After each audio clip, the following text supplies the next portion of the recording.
Buenos días a todos. Mi nombre es Luis Manuel Aguana y en nombre de quienes me acompañan en este foro, agradezco la invitación a este espacio para debatir un tema central de nuestra actualidad política, la propuesta de elecciones para resolver la crisis política del país. Como saben, un grupo de venezolanos, entre los que nos encontramos Guillermo Salas, Iñaki Gainzaraín y mi persona, nos hemos dedicado por años al análisis técnico del sistema electoral venezolano. Como parte de este esfuerzo, nace recientemente la serie Elecciones Soberanas 22X, la cual se transmite por el canal Sin Filtros de la periodista Maybor Petit. Hoy compartiremos un resumen de los 3 primeros episodios publicados. Este material servirá como base fundamental para nuestro debate del foro chat de ANCO de hoy. Los invito a escuchar con atención y a seguir la serie completa en las redes sociales. Saludos cordiales a todos y comencemos. De lo que salga del proceso de transición y lo que ocurra en un proceso eventual de elecciones, vamos a lograr definir en las próximas décadas lo que va a ocurrir con Venezuela. Este proceso de sometimiento de la sociedad venezolana, impuesto por Chávez, fue diseñado en forma brillante a través de la aplicación del pensamiento militar a la institución sagrada del voto. Los ciudadanos dejaron de ser los actores centrales de una elección con el agravante de que el poder electoral fue acompañado por un liderazgo opositor que, salvo excepciones, se prestó a bendecir los fraudes electorales. Podemos decir, sin lugar a dudas, que el CNE es una auténtica escena del crimen. El 28 de julio del 2024 irrumpe una inimaginada operación híbrida en la que la oposición liderada por María Corina Machado logra entusiasmar al electorado en todo el territorio nacional, recibiendo esa noche además el apoyo inimaginable de ex chavistas y militares en los centros de votación y de un equipo de USA de los Estados Unidos que misteriosamente aparece cual submarino noqueando al dúo CNE-CanTV al impedirles aplicar la famosa receta nocturna. La consecuencia, el CNE presentó los resultados en una servilleta, nunca publicó las actas y afirmó categóricamente: fuimos hackeados. El presidente Trump, el mismo 3 de enero, se dirige al mundo, a la sociedad venezolana y a los responsables de los cargos públicos, y acto seguido, el secretario de Estado, Marco Rubio, anuncia el inicio de un proceso de rescate de Venezuela en 3 etapas: estabilización, recuperación y transición a la democracia. La serie presentará ideas y observaciones en torno a la complejidad del momento actual, los tableros críticos para una cooperación inteligente con el plan de la administración Trump en aras de llegar lo antes posible a la etapa de la transición con elecciones soberanas. Prácticamente desde 2004-2006, la estrategia de los partidos políticos de la MUT. Ellos siempre dijeron, bueno, lo que tenemos una democracia imperfecta y la salida de esto es presentarnos elecciones competitivas. Yo en lo personal siempre discrepé de esa tesis.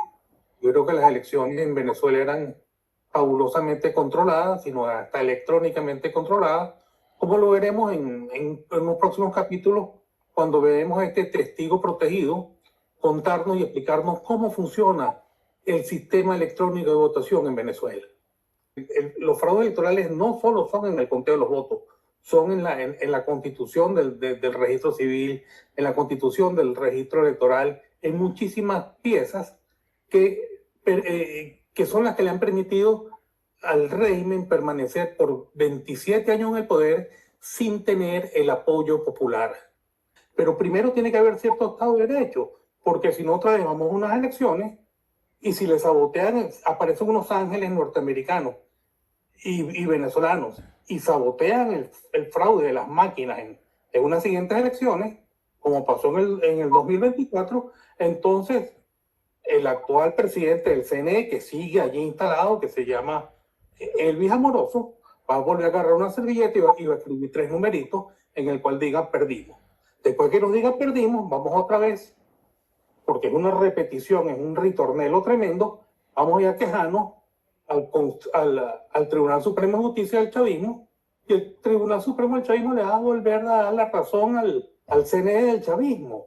Entonces va a permanecer el chavismo en el poder. Señores, hace falta un cambio real, y eso por suerte, para que haya elecciones tenga un cambio real, y eso por suerte lo entendió la administración Trump. Para poder entender la situación actual de Venezuela, debemos reconocer que el país dejó de ser un autor autónomo, el que siempre fue desde su fundación, para convertirse en una pieza crítica de un ajedrez político de gran envergadura de las potencias del mundo. Durante años, el régimen castrochavista madurista forzó una alianza antinatura con el bloque antioccidental, integrándose a Rusia, China e Irán en contra de los Estados Unidos. permitiendo que el territorio nacional sirviera de puerta de entrada para grupos como Hezbollah y Hamas. Esta alineación transformó a Venezuela en una amenaza directa a la seguridad de los Estados Unidos y sobre todo del continente, de esta parte del continente. La segunda dimensión es el giro de la situación del país a partir de 2026. El panorama cambió drásticamente desde el 3 de enero. Ante el fracaso de la sociedad venezolana y su liderazgo para restablecer la democracia, los Estados Unidos tomaron el control del país en una operación militar relámpago. Este evento se enmarca en lo que yo he denominado en mis notas Yalta 2.0, una repartición del mundo entre grandes potencias donde Venezuela es tratada como un botín geopolítico. Técnicamente, el país vive hoy una ocupación formal, pero sin ocupantes permanentes en el terreno. Yo creo que en este momento lo que debemos pensar, y ya que estamos hablando del tema electoral particularmente, yo creo que lo primero que tenemos que hacer es devolverle la soberanía al pueblo de Venezuela, como bien lo menciona Meida. Pero eso no es, eso se dice fácil, se dice general, grande, pero realmente el problema tiene una dimensión incalculable, que debemos empezar a trabajar primero para que haya ese cambio en el sistema electoral y todos los entes asociados en términos de los datos de los venezolanos, que se recupere la Fiscalía de Cedulación. ¿Por qué? Porque ahí eran donde se colaban el registro de gente que podía votar sin tener la capacidad para hacerlo. Hay que recuperar la credibilidad, hay que recuperar la esencia misma del sistema, porque la democracia está siendo atacada por todos lados, pero la primera de esas grandes amenazas está justamente en el sistema electoral y lo hemos discutido en múltiples oportunidades. Apartheid electoral, un sistema que, según se explica, se fue construyendo en Venezuela desde 1999. Pero no de la noche a la mañana, sino capa sobre capa, como una cebolla. Vamos a ir pelando estas 10 capas para entender bien su arquitectura. Bueno, vamos a meternos en materia. El concepto clave es este, apartheid electoral. La idea aquí no es que se impida votar, es algo más sutil. Se trata de vaciar el voto de su poder real. Es decir, es una exclusión que ya forma parte de la estructura. El ciudadano va a votar, sí, pero pierde la capacidad de supervisar, de asegurar que todo sea transparente o de que pueda haber un cambio de gobierno. En resumen, y como lo dice el texto, se vota pero no se elige. Para no perdernos, esta es la hoja de ruta. Primero, vamos a ver la idea que está detrás de todo. Una doctrina que plantea las elecciones como si fueran una guerra. Después empezaremos a pelar las capas, las que forman la base del sistema, luego las que controlan el momento mismo del voto, las que se usan para ahogar al contrario, y al final veremos el sistema completo y su consecuencia más dramática. Cuando un sistema se construye con tantas capas, con tanta opacidad, con tanto control, la pregunta es obligada. ¿Está realmente diseñado para proteger el voto o para anularlo? Es que en las capas 1 y 2, que tiene que ver con el marco legal y que tiene que ver con el registro electoral, basta con hacer unos señalamientos muy sencillos. El marco legal ha estado bajo control casi absoluto del grupo que está en el poder. Es decir, allí la participación real de los partidos políticos, etcétera, de oposición, pues es básicamente nula, ¿no? Tenemos un censo nacional totalmente obsoleto, tiene 15 años ya casi. Es más, da risa, porque en este caso ese censo ni siquiera incorpora el efecto, la tragedia de 1 de cada 3 venezolanos emigrando, ¿no? La cedulación, bueno, imagínate, en manos de los cubanos hasta por lo menos hasta el año pasado. No sabemos cómo está ese tema ahorita. Y el registro electoral, bueno, ya lo dijimos, sin auditorías profundas del año 2005. Pero además, en el 2005, para que la gente sepa, la muestra elegida, el CNE en su momento no entregó la información de los expedientes de aproximadamente el 50% de la muestra, ¿no? Así que ya esas capas 1 y 2 ya tienen un golpe muy fuerte. Todo controlado por el oficialismo. El mecanismo que se usa para seleccionar a los miembros de mesa viola abiertamente lo que establecía la ley electoral. Fue así como el chavismo se fabricó la posibilidad de controlar las mesas electorales, y lo hace sobre todo en aquellas que de antemano sabe que tiene que controlar. Frente a esta realidad, los venezolanos estamos en un estado de absoluta indefensión, y sobre todo para aquellos que creen que los fraudes electorales en Venezuela tienen un límite, 200.000, 500.000 o 1 millón de votos, les mostramos cómo evolucionaron los resultados electorales entre 1998 y 2013. En 1998 votaron cerca de 6,5 millones de electores. Aproximadamente 3.700.000 lo hicieron por Chávez. En el 2000, estas cifras fueron similares. Observemos ahora cómo evolucionaron los números de votos a partir del momento que el chavismo introdujo el voto electrónico y aniquiló la transparencia electoral.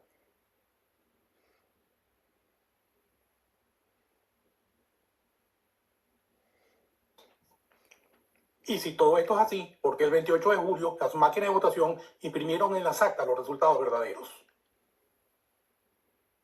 Porque ese día un grupo de ángeles ajeno a los partidos políticos intervino el sistema e impidió el fraude. De eso hablaremos más adelante. En definitiva, quiero, destacar que hay que producir una intervención con amplios poderes del CNE, con amplios poderes. Colocar unas profesiones polifacéticas, desde diplomáticos hasta obviamente expertos en computación, expertos en censos y expertos en toda esta materia, ¿no? Y eso lleva un tiempo. Yo no me atrevo a decir una fecha, pero lleva un tiempo. Entonces, todo lo demás es sospechoso. Y cierro con esto, que ya lo mencionó Guillermo y lo mencionó también Luis Manuel, para aquellos que a veces comentan en los comentarios de tu programa. Dicen, no, pero vale, el 28 de julio, mira, arrasamos, ganamos. Pero la dirigencia del 28 de julio, no quiero decir nombres, no le ha dicho la verdad a la gente. Que eso pasó por algo mágico, que lo dijo Guillermo, ¿verdad? Porque hay alguien que se interesó en el tema electoral por otros motivos. Y eso tiene que ver con Estados Unidos, ¿no? Entonces, bueno, cierro en ese elemento que yo creo que hay que hacer un lobby ultra fino con la comisión especial llamada White House. Completamente de acuerdo contigo, y creo que los actores que están en estos momentos tratando de llevar a cabo la otra etapa, están todos activos en esto, pero no todos están claros en lo que pasa. ¿Por qué? Porque siempre han habido una sobredosis de desinformación. Y obviamente hay mucha gente que tiene y busca la desinformación por el hecho de que pues quieren ganar tributo con escapulario ajeno. Adelante, Guillermo. Sí, Mayor, yo quería intervenir aquí un poco para decir, porque he visto que mucha gente está diciendo que el equipo de la oposición logró controlar el fraude de las máquinas el 28 de julio de 2024, y yo creo que hay una parte de la historia que no se le está contando a los venezolanos. Un poco aquí vamos a dejar entrever, y bueno, le habíamos puesto un poco en el video anterior de qué pasó el 28 de julio de 2024. Entonces, recientemente, el 30 de marzo de 2026, salió un artículo en el Wall Street Journal que dice: el insólito grupo que lidera la investigación de Trump sobre el fraude electoral del 2020. Lo que una de las cosas interesantes en todo esto, que el fraude del 2020, o lo que pasó en el 2020 en los Estados Unidos, está totalmente ligado a los sistemas electorales en Venezuela. Voy a leerles varios extractos de este artículo del Wall Street Journal. Dice: cuando un ex agente de la CIA y un intermediario venezolano volaron a Palm Beach, Florida, hace 2 años para informar a los principales responsables de la campaña de Trump sobre cómo Caracas había manipulado las elecciones del 2020, sus ideas fueron descartadas por considerarlas fantasiosas. En el centro de este esfuerzo se encuentra una pareja insólita: Gary Bersen, un ex agente de la Agencia Central de Inteligencia, CIA, y Martín Rodríguez, un discreto facilitador venezolano que lleva años prestando sus servicios a las autoridades estadounidenses en la búsqueda de figuras corruptas de América Latina. Con Patrick Byrne, que se convirtió en una fuente de financiación constante, pusieron en marcha una investigación a escala mundial. Contrataron ingenieros y antiguos empleados de las empresas fabricantes de las máquinas de votación para investigar sus hipótesis, y crearon laboratorios desde las Bahamas hasta Suiza con el fin de realizar ingeniería inversa en los sistemas. El 19 de marzo de 2026, Patrick Byrne, el gran financista de esta operación contra los fraudes electorales de las máquinas de votación, escribió un tuit en el que decía: buscamos al autor idóneo para escribir el libro sobre lo que hicimos, el proyecto americano y luego el hackeo en Venezuela, para salvar al país. Yo les quiero comentar un tema porque el asunto que está planteando Guillermo es sumamente importante y nosotros hemos tenido la oportunidad, cuando le digo nosotros es mi equipo, de haber estado en una buena parte de las etapas de este proceso. Y sabemos, e incluso si ustedes se van a nuestro vivo, que eran varias horas de vivo, el día 28 de julio del 2024, nosotros justamente planteamos eso a la hora que Los Ángeles entraron al sistema. Luego nos pareció insólito que en función de un evento que había ocurrido y que era externo, hubiese desinformación y propaganda. No me parecía insólito por el hecho de que, lo fueran a aprovechar, los políticos son así. Es que tienen que, para poder salir del chavismo, para poder limpiar la casa, tiene que también haber una nueva actitud de decir la verdad y de ser transparentes y de no agarrarse méritos de otros para lograr objetivos políticos, porque eso se parece mucho al chavismo. Lo que queremos los venezolanos para esa nueva Venezuela, además de transparencia, de que no haya corrupción, no haya crimen organizado transnacional, no pague los carteles o agentes extranjeros las campañas electorales, queremos que los protagonistas de esa nueva Venezuela tengan la dignidad de hablar y de decir lo que es y lo que no es, y bajarle un poquito al tema del mesianismo. Adelante, doctora Guana. Muy bien, luego de escuchar aquí las presentaciones excelentes de mi compañero, por supuesto tuya, amigo, Quisiera precisar en esta intervención algunos puntos técnicos que considero importantes, aunque se ve inmodesto de mi parte hablar en primera persona. En febrero de 2013, publiqué una nota titulada Ejecución de un fraude técnico en 10 pasos. Y días después presenté en un foro en el Nacional que discutía la pregunta, ¿habrá fraude el 14 de abril, días antes de las elecciones de Maduro Capriles? Lo que propuse entonces era una hipótesis técnica construida sobre vacíos legales y patrones electorales que había estudiado y sobre una arquitectura de software que a mi juicio dejaba demasiadas puertas abiertas. Lo presenté como una posibilidad entre muchas y así lo advertí explícitamente en esa presentación en ese entonces. Había prácticamente toda la gente de la mesa de la unidad y del Comando Simón Bolívar, que así era que se llamaba. Hoy, en el 2026, existe la realidad de una declaración jurada de un testigo venezolano protegido en los Estados Unidos, ex empleado técnico del CNE y publicada recientemente en septiembre de 2025. Y lo que describe ese testimonio necesariamente me obliga a establecer una comparación entre lo que yo dije en ese momento, hace más de 10 años, y lo que declaró el referido testigo protegido. Yo creo que los resultados resultan sorprendentes. En mi modelo de 2013 se basaba, o el modelo del 2013 que yo presenté, se basaba en una premisa central, que no hace falta tocar los votos almacenados ni interceptar las transmisiones.